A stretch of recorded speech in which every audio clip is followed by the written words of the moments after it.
étrangère financée par aidée par des États. C'est l'histoire du Rwanda avec le Congo, qu'on a évoqué aussi dans une autre émission, hein, où vous avez aujourd'hui, aujourd'hui, ça fait 20 ans que ça dure, quand Paul Kagame a pris, avec le FPR, a pris le contrôle du Rwanda lors de cet épouvantable génocide qui s'est passé là-bas. Ils ont continué, on l'avait expliqué dans notre émission, ils ne sont pas arrêtés au Rwanda. Hein. Ils ont continué pour aller mettre Kabila en place au Congo, et ils ont profité pour ça du fait que les Hutus, qui avaient été les responsables du massacre au départ, hein, les Hutus s'étaient réfugiés, poursuivis par les Tutsis de Kagame, s'étaient réfugiés au Congo. Ils en ont profité pour envahir le Congo avec des troupes de Kagame, aidés par des conseillers américains, et d'aller jusqu'à Kinshasa, et à Kinshasa, de remplacer le président en place par le président Kabila, qui était entre les mains des Américains.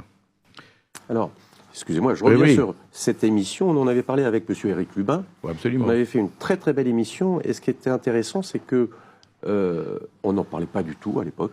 Mais oui. Et c'est revenu sur le devant de la scène avec la visite du président Macron. J'ai été très surpris en écoutant le président Macron l'autre jour, quand il s'est adressé d'une manière un peu méprisante au président Tshisekedi, parce qu'il a dit quelque chose qui est faux.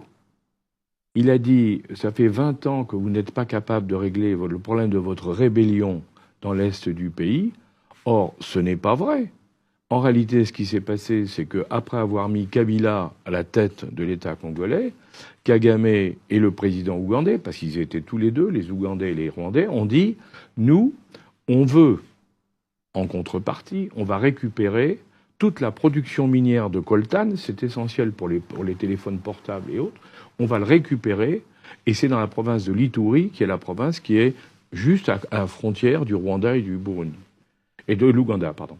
Les compagnies minières ont commencé à exploiter le coltan. Comme il fallait, pour pouvoir ne pas être gênés par les Congolais, ils ont financé des milices terribles, hein, qui ont fait des atrocités épouvantables dans le coin, pour maintenir la terreur et garder le contrôle des mines. Et qu'est-ce qu'a fait Tshisekedi quand il est arrivé au pouvoir? Tshisekedi a dit, on ne peut pas continuer comme ça. Ça fait 20 ans que vous occupez une zone qui est une zone congolaise, que vous prenez le minerai, le coltan, et vous l'emmenez en Ouganda et au Rwanda.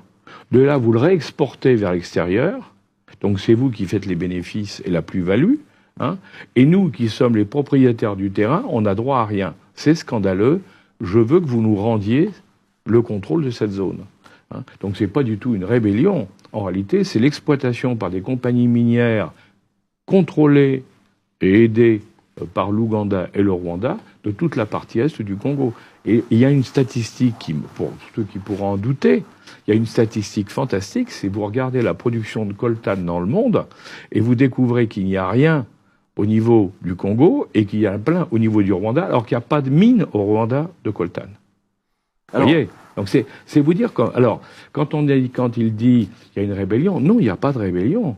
Et au contraire, c'est une exploitation. Et là, on revient à ce que je vous disais, c'est les fameuses compagnies minières. Et pour prendre un autre exemple de compagnie minière, c'est Wagner. Les mercenaires de Wagner. Hein, enfin, je ne sais pas dire si on doit dire mercenaires pour Wagner, parce que en réalité, c'est une